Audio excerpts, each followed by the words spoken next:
승리하셨습니까? 네, 오늘 우리가 사는 삶을 이야기할 때 전쟁터 같다 이런 이야기를 자주 하곤 합니다.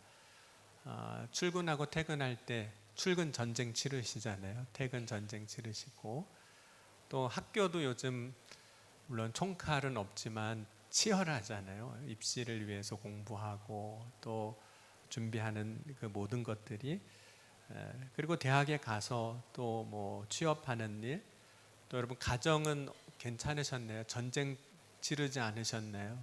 네. 한바탕 치르고 오셨나요? 네. 때로는 부부가 자녀를 양육하고 공부시키고 가정생활하는 것도 정말 전쟁터 같이 이렇게 여겨지긴 합니다. 우리의 삶의 모든 자리가 어떻게 보면 다 전쟁터라고 말할 정도로 그렇게 다 치열하게 이제 살아가고 있습니다. 이 전쟁터와 같은 곳 삶의 현장에서 살아남기 위해서 우리는 뭘 해야 될까? 많은 사람들이 정말 열심히 살거든요. 거기서 치열한 경쟁 가운데 살기 위해서. 어떤 경우에는 요즘 이런 용어들도 생겼거든요. 엔잡러 아시죠? 엔잡러, 그러니까 직업이 여러 개인 사람들. 그러니까 직장 다니고 퇴근하고도 뭐 배달을 한다거나 혹은 다른 알바를 한다거나 혹은 휴일에 다른 일들을 해서 여러 가지 직업을 갖는, 뭐 그게 아니어도 정말 직업을 여러 가지 갖는 경우들이 있거든요. 자격증도 여러 개 준비합니다. 특별히 대학 졸업하면서 자신이 할 수 있는 어떤 스펙 능력을 만들어 가기 위해서 많은 자격증들을 이제 준비하기도 하거든요.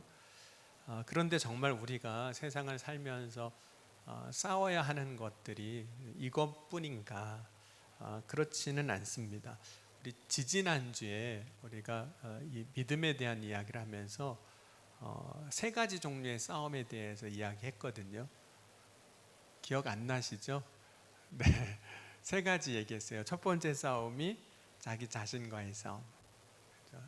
실제로 우리가 믿음 안에서도 그렇고 우리가 나와의 싸움이 있거든요. 두 번째 싸움이 타인과의 싸움이에요. 그러니까 내가 아닌 다른 타자와 어떤 삶의 자리에서 어떤 다투거나 경쟁하는 그런 싸움이 있고, 세 번째로는 모든 싸움에 다 공통적인 요소가 될 수도 있지만 우리가 영적인 싸움을 싸워 나가고 있습니다. 거기서 이제 우리가 승리하는 삶을 살아야 되는데, 이 싸움을 우리는 어떻게 싸워야 하는가? 뭐 상황에 따라 조금 다를 수 있지만, 여러분 이왕 싸우면 이기는 게 좋으세요? 지는 게 좋으세요? 네, 이기는 게 좋죠. 네. 이왕 싸우면 애들이 나가서 싸우고 와도 혼을 낼지언정 그래도 어떻게 하고 와야 나으세요? 맞고 오는 게 나으세요? 때리고 오는 게 나으세요? 네, 물론 이제 그게 문제가 될 수도 있지만 이기는 삶을 이제 살고 싶은 거죠. 근데 오늘 다윗이 이런 고백을 합니다. 오늘 이제 긴 절인데 1, 2절만 읽었는데 1절 보니까 이렇게 이야기하고 있어요. 여호와여 나와 다투는 자와 다투시고 나와 싸우는 자와 싸우소서라고 이야기를 합니다. 다윗의 이 고백, 이 짧은 한 절에 드러나는 고백 가운데 하나는 뭐냐면, 이렇게 우리가 이해할 수도 있어요. 지금 내가 싸우는 싸움이 너무 힘든데 하나님 나 대신 싸워주세요. 이렇게 이제 이야기할 수도 있는데, 내가 싸움이라고 혹은 씨름이라고 말할 수도 있고, 그런 곳에 있어서 사실은 하나님 앞에 그것을 맡기겠다는 의미이거든요. 그래서 나는 그 다투는 자가 되지 않겠다라는 그런 고백이기도 합니다. 이건 단순히 내가 어떤 치열한 싸움의 현장에서 피하거나 빠져나오는 걸 의미하지는 않아요. 우리가 간혹 이제 하나님 앞에 이제 맡긴다라는 표현을 자주 쓰곤 하는데, 하나님 앞에 맡긴다는 것이 내가 하나님 뒤에 숨는 것, 그것은 전혀 아닙니다. 자신이 그 일에 전혀 관여하지 않는 것이라고 생각하기도 해요. 근데 그렇게 되면 자기의 문제를 그냥 하나님 뒤에서 회피하는 정도밖에 되진 않거든요. 그거는 하나님께 맡기는 것은 아닙니다. 하나님께 맡긴다는 것은 이런 의미가 있어요.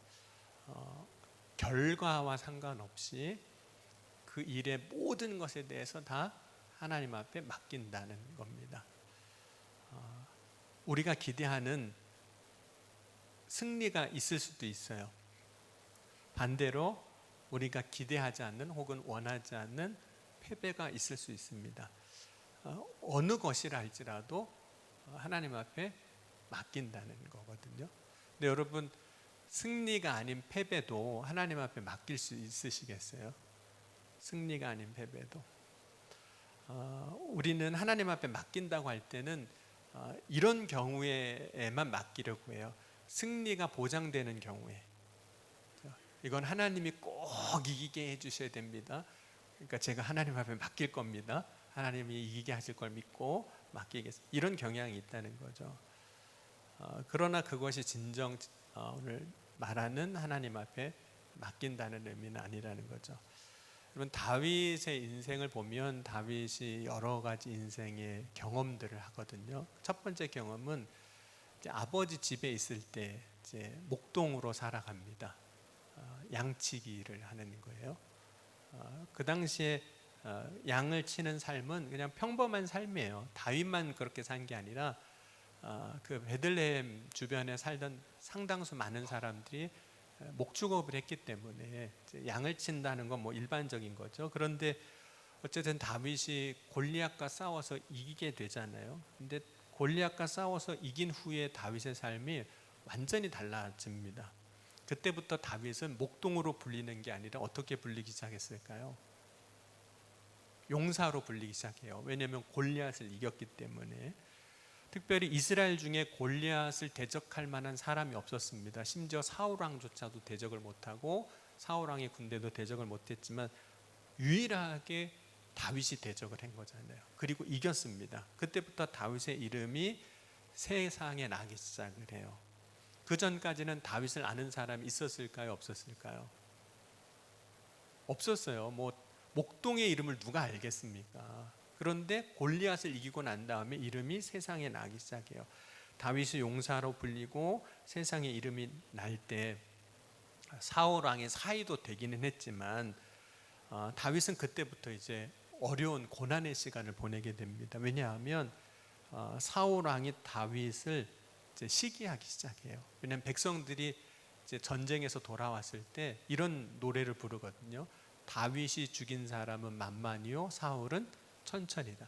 백성의 마음이 지금 왕은 난데 다윗에게 이렇게 쏠리는 것 같은 느낌을 이제 사울 왕이 받은 거예요.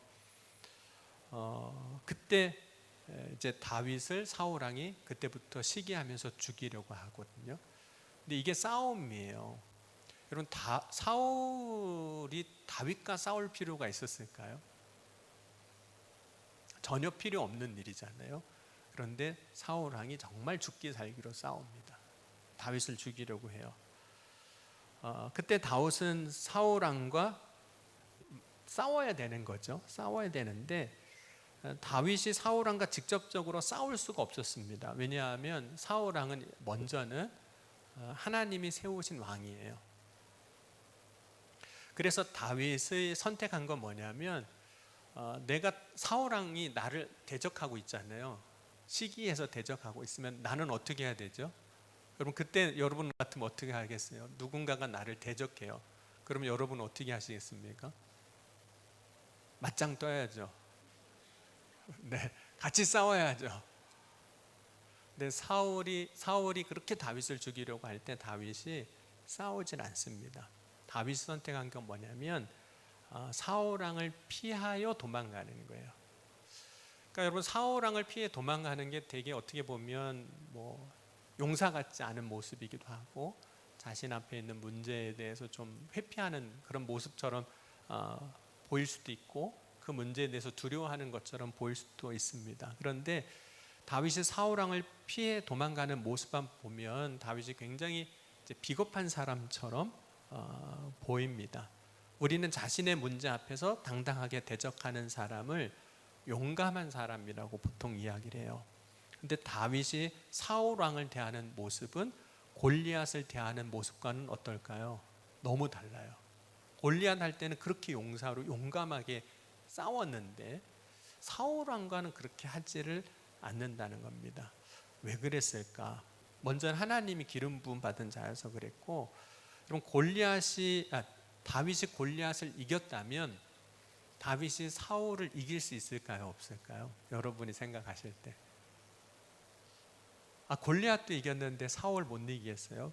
그리고 다윗이 이제 도망갈 때 다윗을 지지하는 사람들이 있습니다. 나중에 그 사람들의 수가 자꾸 불어나요. 근데 그때 다윗을 지지해서 다윗과 함께 했던 사람들이 몇 명이었냐면 600명이었답니다.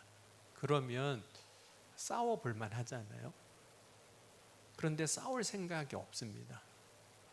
다윗이 사울왕과 싸우지 않습니다. 그 이유는 자신 앞에 놓여진 이 싸우는 이 상황, 어떻게 보면 싸울 수밖에 없는 상황이지만 이것에 대해서, 이 문제에 대해서 다윗은 오늘 고백하는 것처럼 하나님께 맡기는 거예요. 안 싸우면 내가 당할 수도 있잖아요. 날 얕잡아 볼 수도 있는 거잖아요. 그런데 안 싸우고 하나님 앞에 이 상황을, 문제를 맡기겠다는 거죠.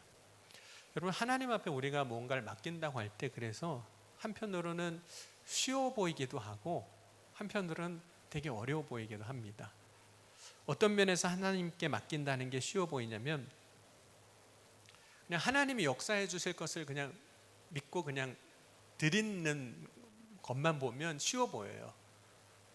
그렇죠. 근데 막상 하나님께 맡긴다는 것이 어려운 이유가 있어요.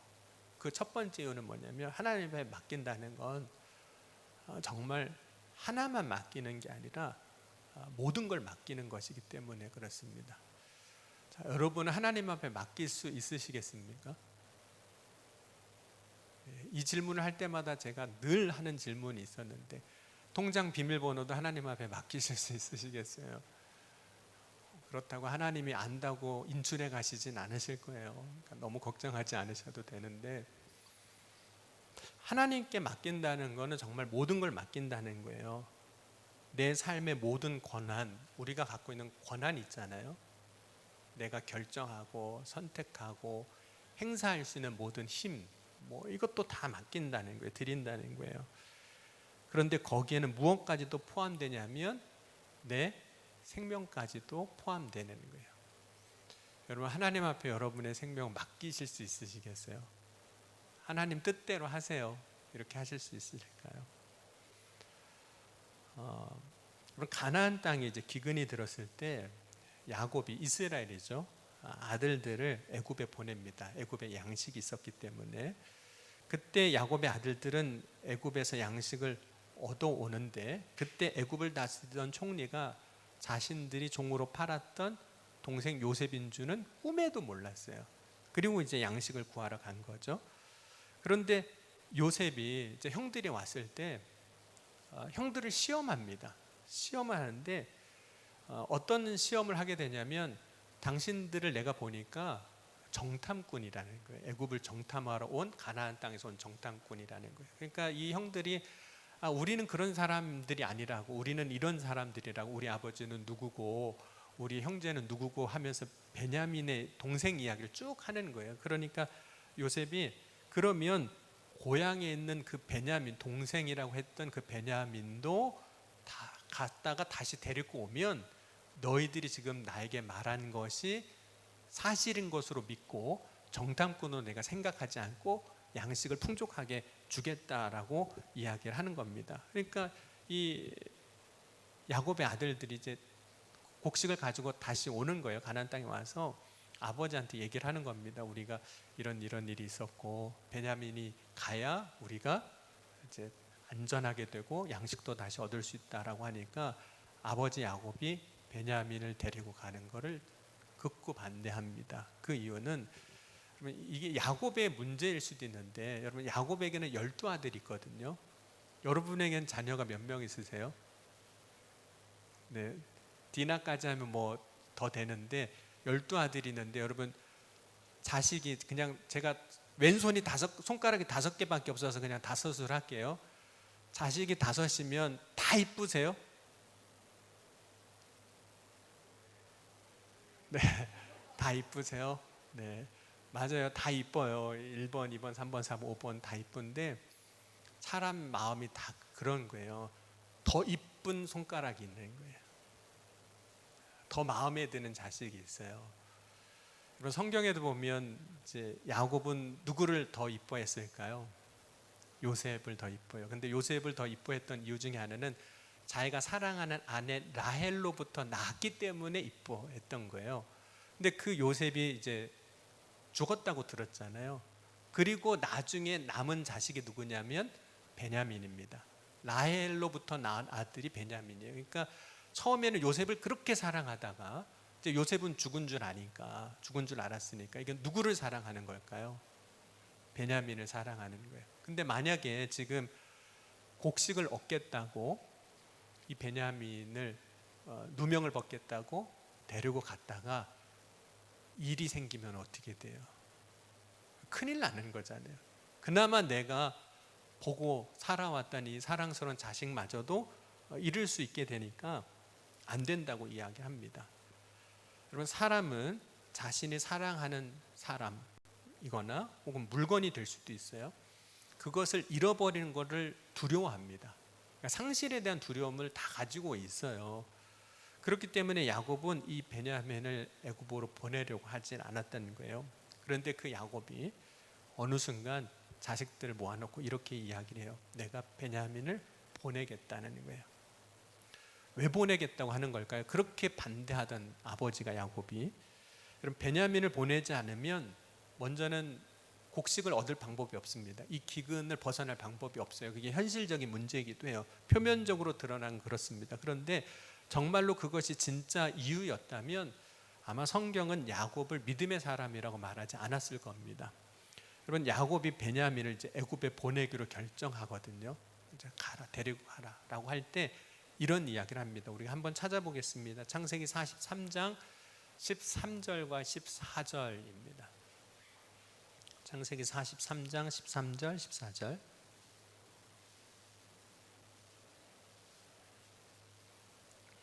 네, 찾으셨으면 우리 같이 한번 읽어보겠습니다. 내 아우도 데리고 떠나 다시 그 사람에게로 가라. 전능하신 하나님께서 그 사람 앞에서 너에게 은혜를 베푸사 그 사람으로 너희 다른 형제와 베냐민을 돌려보내게 하시기를 원하노라. 내가 자식을 잃게 되면 이르리로다. 여러분, 전에는 어떻게 생각했었죠? 야곱이 절대 못 보내. 왜냐하면 잃을 거니까. 잘못하면 잃으면 어떻게 해? 절대 못 보내. 그런데 이제는 잃으면 이르리로다. 이게 무슨 의미일까요? 그냥 정말 포기해서 그런 걸까요? 아유, 이제는 세상 사는 방법 없으니까 할 수 없어. 그리고 포기하는 걸까요? 아닙니다. 오늘 앞절에 보면 전능하신 하나님께서 너희에게 은혜를 베푸실 거다. 그런데 혹 잃으면 이르리다. 이 고백은 뭐냐면 이제부터 베냐민의 모든 일뿐만 아니라 모든 것에 대해서 결과까지도 야곱은 어떻게 하겠다는 걸까요? 하나님 앞에 맡기겠다는 거예요. 그러니까 우리는 하나님 앞에 맡긴다고 해놓고 결과는 우리가 원하는 걸 얻어야 돼요. 맡기지만 이자는 아주 풍성하게 주시길 원하는 거잖아요. 적자나면 안 되잖아요. 원금 손실되면 안 되는 거잖아요. 맡기지만 어떻게 되든 하나님의 뜻 안에 있는 것이라면 제가 진짜 하나님 앞에 어떤 결과가 나와도 상관이 없습니다. 제가 하나님을 신뢰합니다. 하나님 앞에 맡깁니다. 라는 고백이에요. 이 고백은 정말 생명까지도 다 하나님 앞에 맡기는 거예요. 여러분, 남편 하나님 앞에 맡기실 수 있으시겠습니까? 뭐 기뻐하시는 분도 있으신 것 같아요. 빨리 가져가시라고 막. 네. 자녀 하나님 앞에 진짜 맡기실 수 있으시겠어요? 내가 원하는 어떤 결과가 아니어도 하나님의 뜻 안에서 그들의 삶을 하나님이 책임져 주시고 그들의 삶에 역사하실 것에 대한 믿음으로 야곱이 잃으면 이르리라 그 고백을 하나님 앞에 맡겼던 것처럼 맡기실 수 있겠습니까? 그럼 모든 것을 하나님 앞에 맡길 수 있을 때가 언제냐면 맡기는 순간 내 뜻은 어떻게 되는 걸까요? 여러분, 우리는 항상 내 뜻이 있어요. 설령 맡겨도 그렇죠? 어떻게 되기를 바라는 내 뜻이 있는데 그 뜻이 사라질 수도 있어요. 하나님께 모든 걸 맡길 때 내가 원하는 방향으로 가지 않을 수도 있어요. 왜냐하면 여러분, 하나님의 뜻과 사람의 뜻은 같을까요, 다를까요? 어떠신 것 같으세요? 하나님의 뜻과 사람의 뜻은 같을까요, 다를까요? 경험해 보신 거 어떠세요? 내 뜻과 하나님의 뜻은 같으셨어요, 다르셨습니까? 대부분 달랐을 겁니다. 대부분 달랐을 겁니다. 내 뜻과 사람의 뜻과 하나님의 뜻이 일치될 때도 있어요. 그런데 대부분은 다릅니다. 왜냐하면 우리가 가지는 뜻은 대부분 어디에서부터 시작이 되는 걸까요? 나의 욕심, 나의 죄, 인간의 그 본성에서부터 시작된 것이 대부분이기 때문에 하나님의 뜻과 같기는 사실은 어렵습니다. 많은 사람들이 내 뜻이 하나님의 뜻과 같다라고 주장할 뿐이에요. 여러분, 하나님께 모든 것을 맡긴다는 것은 이제는 그 일 혹은 그 문제에 있어서 뭘 내려놓겠다는 걸까요? 우리는 어떤 일에 대한 내 뜻을 항상 갖고 있어요. 어떤 상황에 대해서 이렇게 됐으면 좋겠다는 내 뜻이 있어요. 여러분, 자녀에 대한 여러분의 뜻 없으세요? 벌써 다 맡기셨군요. 없으시는 거 보니 다 있으셨어요. 얘는 이런 학교 갔으면 좋겠고, 이런 직업 가졌으면 좋겠고, 이런 사람 만났으면 좋겠고, 이런 일을 했으면 좋겠고. 다 누구 뜻일까요? 하나님 뜻인가요? 내 뜻인가요? 내 뜻이죠, 내 뜻. 하나님 뜻이 아니에요. 그냥 내 뜻이에요. 내가 예전에 하고 싶었던 것일 수도 있고, 그냥 세상에서 좋다고 말하는 것일 수도 있고, 내 뜻이에요. 여러분, 하나님께 모든 것을 맡긴다는 것은 내 뜻을 내려놓는 거예요. 내 뜻을 내려놓는다는 것은 이제는 그 문제 상황 속에서 내가 원하는 것을 더 이상 하나님 앞에 요구하지 않는다는 것이기도 해요.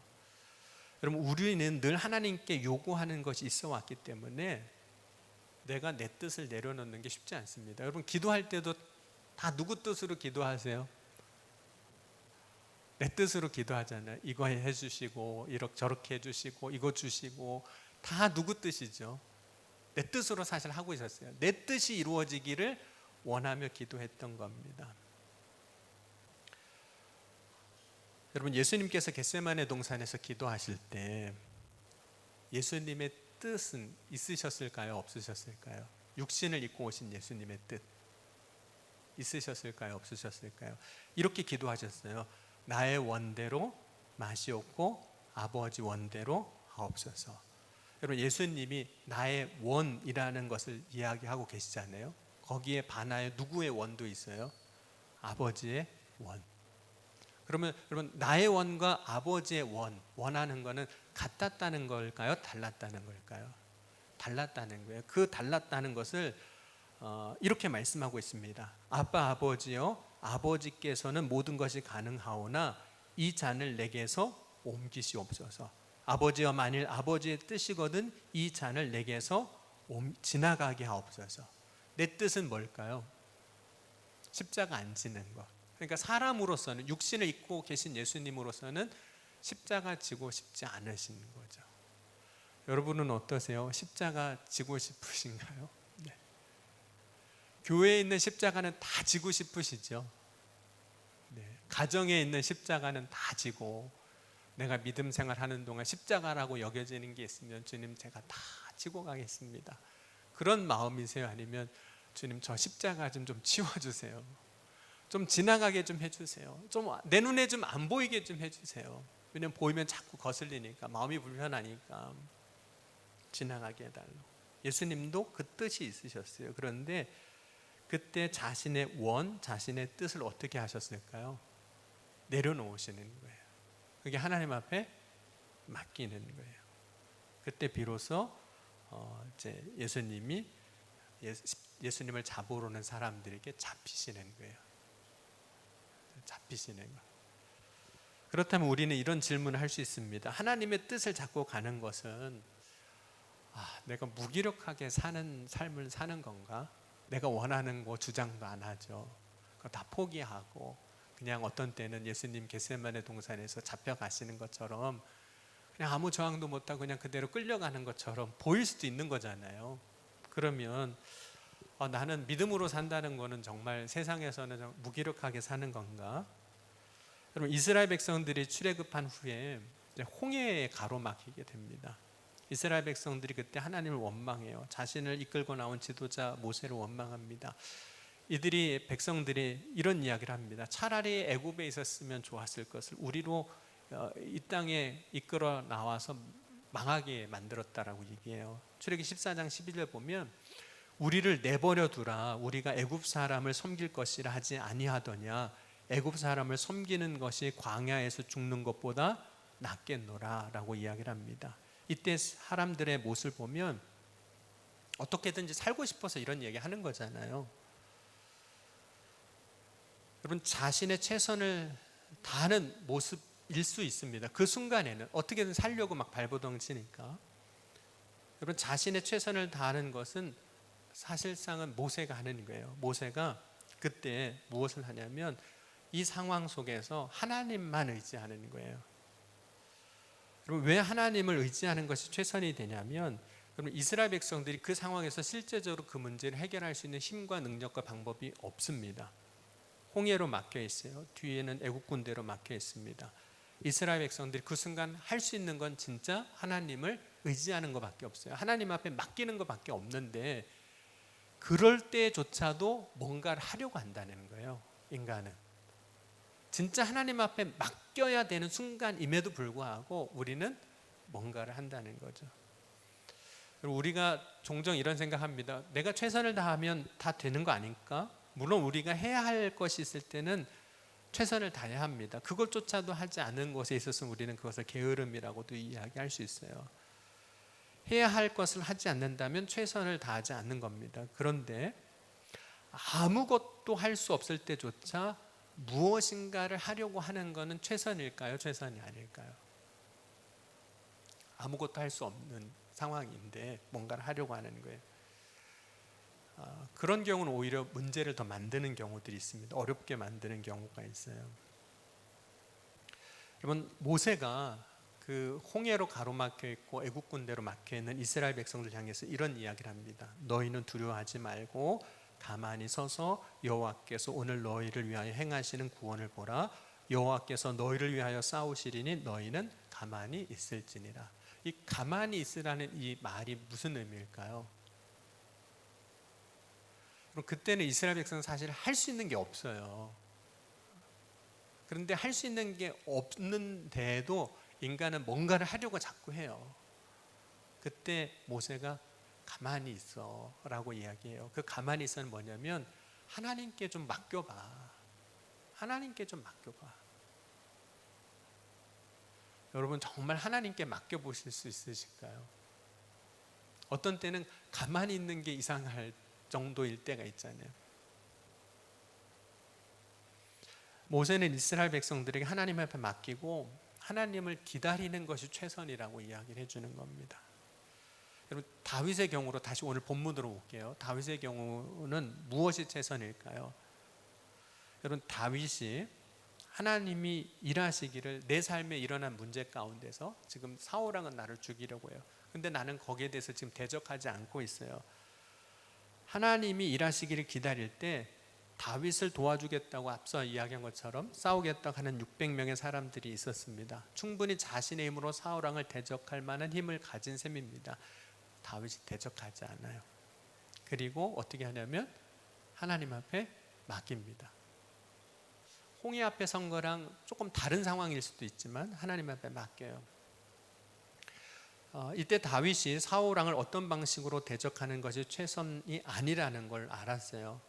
하나님께 맡기는 것, 그리고 자신에게 주어진 다른 일을 하는 것이 최선이라는 걸 알았어요. 그러니까 지금 사울 왕이 나를 대적할 때 내가 사울 왕을 대적하는 게 최선이 아니라 그 상황 속에서 내게 맡겨진 다른 일들이 있거든요. 그걸 하는 게 최선이라는 거예요. 예를 들자면 지금 다윗이 도망 다닐 때 다윗을 따라오는 지지하는 사람들이 있었는데 이 사람들이 600명이라고 그랬잖아요. 이들을 돌보는 일이 다윗에게 먼저였어요. 사울과 싸우는 게 먼저가 아니라 또한 자신이 그런 어려운 상황 속에서도 믿음으로 사는 삶을 사는 것이 먼저였다는 거예요. 나를 대적하고 힘들게 하는 사람과 싸우는 게 먼저가 아니라 나는 지금 나를 따르는 사람을 돌보는 게 먼저고 내가 믿음으로 말씀 안에서 사는 것이 먼저라는 거예요. 그래서 다윗은 사울 왕을 대적하는 일에 힘을 쓰지 않습니다. 힘을 쓰지 않아요. 여러분, 오늘 우리가 하나님께 맡기면 우리가 힘쓰지 않아도 되는 일에 힘을 안 쓸 수 있어요. 여러분, 우리는 종종 힘 안 써도 되는 일에요 굉장히 힘쓰고 있어요. 힘 안 써도 되는데 그걸 하나님에 좀 맡기고 나로서 내 삶의 자리에서 해야 할 일에 좀 힘을 써야 되는데 거기에는 힘은 안 쓰고 힘 안 써도 되는 일에 막 힘을 쓰고 있는 거죠. 어떻게 보면 힘쓰지 않아도 되는 일에 힘을 쓴다면 허튼 곳에 힘을 쓰는 거죠. 그리고 내가 허튼 곳에 힘을 쓰게 되면 정작 내가 힘써야 할 일에는 힘을 쓸 수 있을까요? 없을까요? 다윗이 사울과 대적하는 일에 막 몰두하고 있었다면 다윗은 자신에게 지금 자신의 삶에 주어진 사람들을 돌보는 일, 내가 하나님의 사람으로 믿음으로 살아가는 일에 힘쓸 수 있었을까요? 없었을까요? 없었을 겁니다. 여러분, 하나님 앞에 그래서 맡겨야 되는 것들은 맡겨야 됩니다. 그래야 내가 내 삶의 자리에서 힘써야 하는 것들에 온전히 힘을 쓸 수 있어요. 그리고 내 짐이 좀 가벼워지기도 합니다. 그럼 하나님께 맡기면 내가 힘써야 할 곳에 더 힘써 정말로 해야 할 일을 온전히 이루게 됩니다. 그런데 그렇게 하면 때가 되면 하나님이 역사해 주시는 걸 반드시 경험합니다. 맡길 때, 그렇죠? 맡길 때 거기엔 좀 힘을 좀 빼고 맡길 거에는 좀 신경도 좀 끄시고 힘도 빼고 내 삶의 자리에서 진짜 신경 써야 되고 힘써야 될 일에 힘쓰라는 거죠. 여러분, 혹시 오늘 우리는 힘 안 써도 되는 일에 힘을 쓰며 다투고 싸우고 있지는 않은지 모르겠습니다. 내 삶의 자리에서 이건 힘쓸 일이 아닌데 거기에 몰두해 있어서 거기와 싸우고 있는 거예요. 자기 힘을 낭비하는 거죠. 오늘 우리가 믿음으로 사는 일에 방해가 될 뿐입니다. 그래서 오늘 말씀을 통해서 주님, 내가 힘써야 할 곳에 힘쓰게 해주시고 내가 힘쓰지 않아도 되는 일을 하나님 앞에 맡기고 나아가는 저와 여러분이 됐으면 좋겠습니다. 우리 중고등부 학생들이 있어서 오늘 설교를 준비하면서 큰일 났다, 이거 어떻게 준비하냐 막 이런 생각했는데 마지막에 이런 부분이 생각이 났어요. 여러분의 때 여러분이 지금 힘쓰지 않아도 되는 일이 있어요. 근데 거기에 여러분이 지금 힘쓰고 있는지도 몰라요. 게임 많이 하고 싶죠? 나중에 많이 할 기회 생긴다니까요. 지금 거기에 힘 안 써도 돼요. 여러분, 내가 관심 가지고 있는 것 중에서 지금 힘쓰지 않아도 되는데 거기에 관심 갖고 힘쓰는 거 있을 수 있어요. 그걸 제가 지금 뭐라고 딱 지적하지 않아도 아마 말씀을 들었으면 이거 얘기하는 건가? 지금 내가 여기에 힘쓰고 있는데 생각나는 게 있을 거예요. 잘 생각해 보세요. 내가 힘쓰지 않아도 되는 것에 나는 혹시 힘을 쓰고 있는 건 아닌가? 그리고 정작 내가 힘써야 하는 것에는 저기다 힘을 다 썼으니까 힘쓸 수가 없잖아요.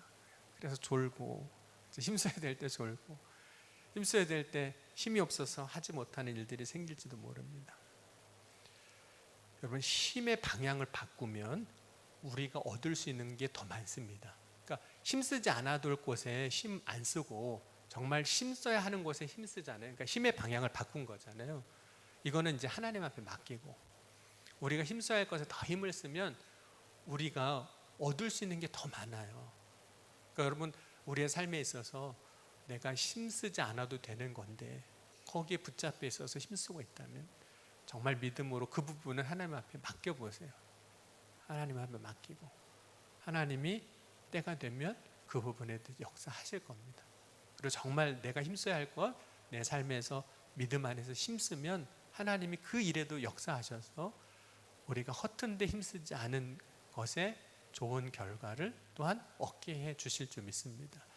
그렇게 역사하실 것을 믿고 우리가 지금 누구와 싸우고 있는가, 누구와 씨름하고 있는가, 무엇과 싸우고 있는가, 무엇과 씨름하고 있는가 잘 분별해서 씨름하지 않아도 되는 거는 내려놓고, 싸우지 않아도 되는 건 내려놓고, 문제가 있으면 그 문제는 하나님 앞에 좀 맡기고, 내가 정말 내 삶의 자리에서, 믿음의 자리에서 힘써야 하는 일에 힘쓰는 저와 여러분이 될 수 있기를 주의 이름으로 간절히 축원합니다. 오늘 함께 오늘 말씀 붙잡고 같이 기도했으면 좋겠습니다. 우리 특별히 오늘 우리 중고등부 수박 캠프, 하나님을 사랑할 수밖에 없다고, 그래서 1층 휴게실에 가보시면 수박 잔뜩 붙어 있습니다. 간식을 물어봤어요. 수박 봐준다고. 오늘은 수박 캠프라서. 이들이 정말 오늘 짧은 시간이지만 하나님 앞에 믿음으로 나아갈 수 있는 귀한 은혜의 시간이 되게 해달라고 여러분 기도하실 때 같이 기도하셨으면 좋겠습니다. 이 시간 우리 오늘 말씀을 기억하면서 우리 찬양하실 텐데요. 주님, 제가 하나님 앞에 맡기겠습니다. 제가 힘쓰지 않아도 되는 거 붙잡고 힘쓰고 있었다면 이 시간 정말 하나님 앞에 맡깁니다. 이런 고백으로 이 시간 두 손 들고 찬양합니다. 우리 함께 찬양하시겠습니다.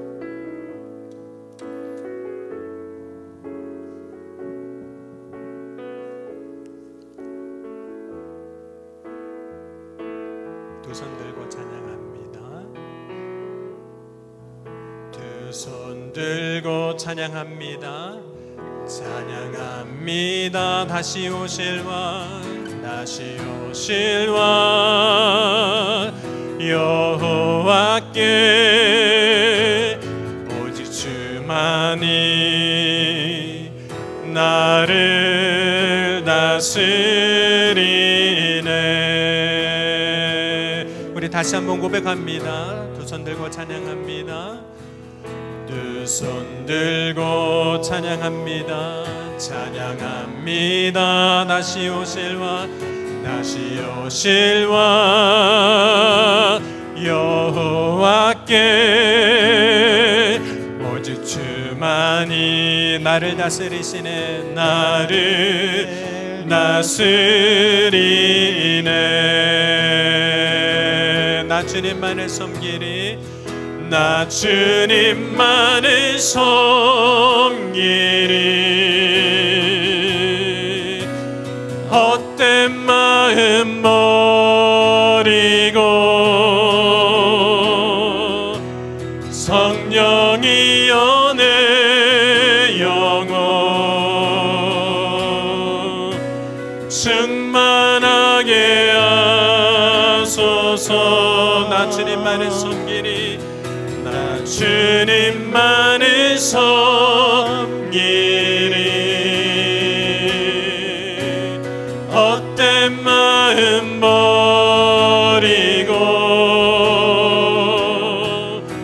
성령이여 내 영혼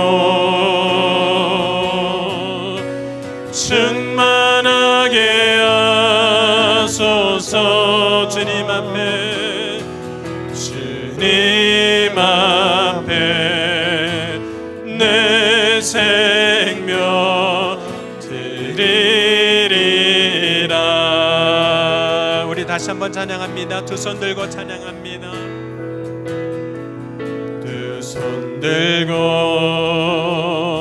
찬양합니다. 다시 오실 왕, 다시 오실 왕, 여호와께 오직 주만이 나를 다스리네.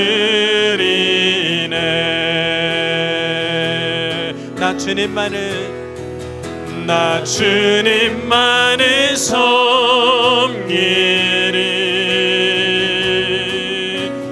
헛된 마음 버리고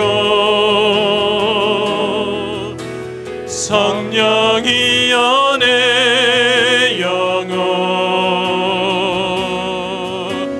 충만하게 하소서. 나 주님만을 섬기리, 나 주님만을 섬기리.